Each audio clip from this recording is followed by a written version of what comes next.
on your bio, it says, favorite book, The Leader Who Had No Title by Robin Sharma. Why?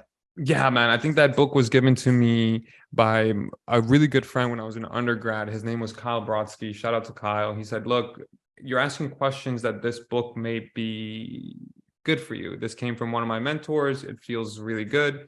This was in the summer of 2010. I was an undergrad at Harvard, and it just opened up my world to service, right? It opened up my world to being extraordinary in a simple way, right? That it was really about empowering yourself. And I think I was going through a victim mentality at the time because my parents were going through a divorce. I really didn't know who I was. I was in some way, shape, or form wearing many masks and things of that capacity. And this book almost gave me permission, right, to live an authentic and powerful life without titles, right, without the need to be glorified or put on stage. And so when you just start living a life that is about leadership, it's about servanthood, and you start learning things in that capacity. So Robin Sharma has been a great author. I got introduced to him first time in 2010. And believe it or not, I had an interview with his team back in 2011. I used to DM him so much on Twitter because I loved it so much. This is, mind you, 2010, 2011 Twitter, DMing your favorite author was so simple. It was like super simple because it was like very few people were on Twitter. And so needless to say, I didn't get it, but the book really stuck with me. And I can't tell you that I remember all the lessons, but I remember the spirit of the book. Right. It's still one of my favorite books. I actually have it in my bookshelf, readily accessible. And from time to time, I pick it up and I'm like, oh, yes. Yes. And I'm a very avid reader. What I mean by that, I'm a very engaged reader. So I actually have a conversation with the author inside the book.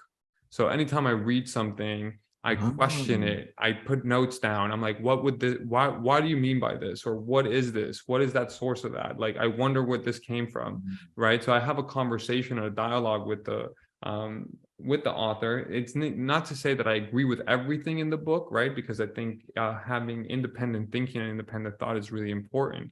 And so when you open up my books, it's a treasure trove of love notes to myself.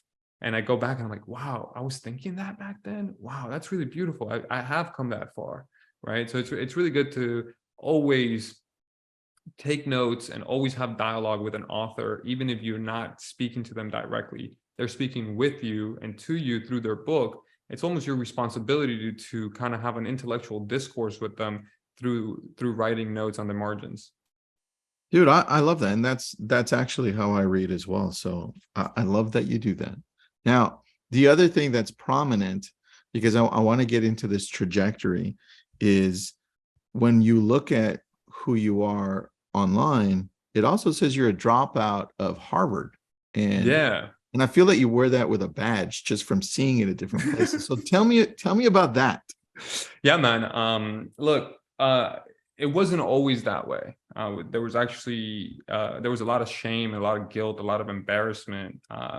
Because I got into Harvard through the extension school program, and I got a special student status. It was a really awesome opportunity for me to get out of South Florida. And I saw this program and I was like, hey, let's take it.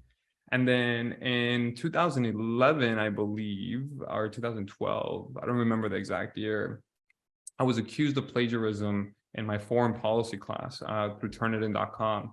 And it ended up being semantics.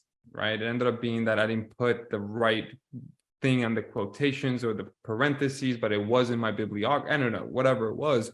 And at the same time, there was this kind of like fiasco, for lack of a better word, where a significant portion of students got caught cheating in the Intro to Congress class. It actually made the news in New York Times and things of that nature. I think like a significant portion. I don't remember what it was. So in the academic review process, things were being fast-tracked, right? Like imagine, like there was this thing. So I couldn't really defend myself. I put together my case, but then they said, hey, Ale, you're going to have to take a year off.